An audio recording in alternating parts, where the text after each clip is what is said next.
শিশু ধর্ষণ ও নারী নির্যাতন বন্ধে ব্রাহ্মণবাড়িয়া ছাত্র জনতার মশাল মিছিল। দেশের বিভিন্ন স্থানে শিশু ধর্ষণ, নারী নির্যাতন ও অপরাধীদের শাস্তির দাবিতে ব্রাহ্মণবাড়িয়া জেলা শহরে একটি বিশাল মশাল মিছিল অনুষ্ঠিত হয়েছে। আজ রবিবার সন্ধ্যা ৭টায় ব্রাহ্মণবাড়িয়া সরকারি কলেজের সামনে থেকে শুরু করে শহরের প্রধান সড়কগুলো দিয়ে মশাল হাতে মিছিলটি প্রেসক্লাবের সামনে এসে এক প্রতিবাদ সমাবেশ করেন। শিশু ধর্ষণ ও নারী নির্যাতন বন্ধে সরকারের কঠোর পদক্ষেপ নেয়ার আহ্বান জানান ছাত্ররা। ব্রাহ্মণবাড়িয়া জেলা ছাত্র জনতার উদ্যোগে আয়োজিত এই মিছিলে শত শত ছাত্রছাত্রী, যুবক, যুবতী ও সাধারণ জনগণ অংশগ্রহণ করেন। প্রতিবাদ সমাবেশে বক্তারা বলেন, এখন আর নীরব থাকার সময় নেই। দেশে প্রতিনিয়ত শিশু ধর্ষণ ও নারী নির্যাতনের ঘটনা বেড়ে চলেছে। এসব অপরাধীদের বিরুদ্ধে কঠোর আইন প্রয়োগ করতে হবে। তাদের দ্রুত শাস্তি নিশ্চিত করা না হলে সমাজে বিশৃঙ্খলা ছড়িয়ে পড়বে। প্রশাসন ধর্ষকদের দ্রুত প্রকাশ্যে বিচার না করলে ভবিষ্যতে আরও বৃহত্তর আন্দোলন গড়ে তুলবেন। ৮ বছরের শিশু আসিয়ার ধর্ষণের বিচারের জন্য আপনারা দেখতে পাচ্ছেন বাংলাদেশে যেভাবে ট্রেন্ডের মতো ধর্ষণের পরিমাণ বেড়েছে, আমাদের সরকার এর কোনো বিচার করছে না। আসিয়ার যেভাবে ধর্ষণ হয়েছে তার কত সরিয়ে যাওয়ার আগে তার ধর্ষণে ফাঁসি চাই। ধর্ষকের এমন ভাবে ফাঁসি দিতে হবে এবং তাকে এমন কঠোর শাস্তির আওতায় আনতে হবে যাতে জনগণ সবাই দেখতে পারে এবং কোন ধর্ষক যেন ধর্ষণ করার আগে একবার হলেও চিন্তা করে তার শাস্তি কি।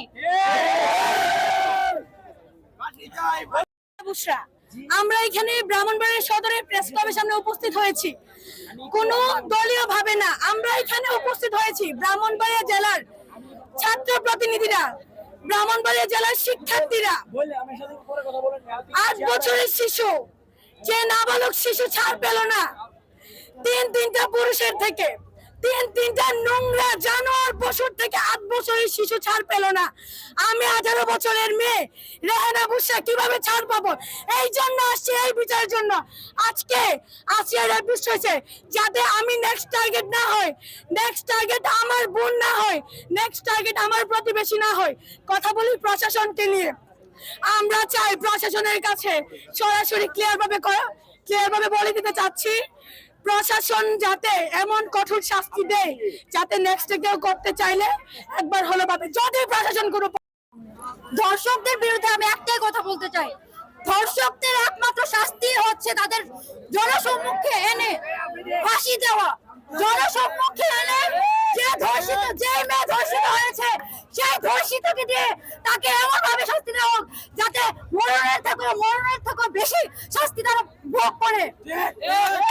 আমি প্রশাসনের দিকে একটাই আমার দাবি রাখতে চাই যে যদি প্রশাসন আজকে সাধারণ জনতার মা বোনরা ধর্ষিত হচ্ছে তাই বলে কি তারা মানুষ না, তারা সঠিক বিচার পাবে না?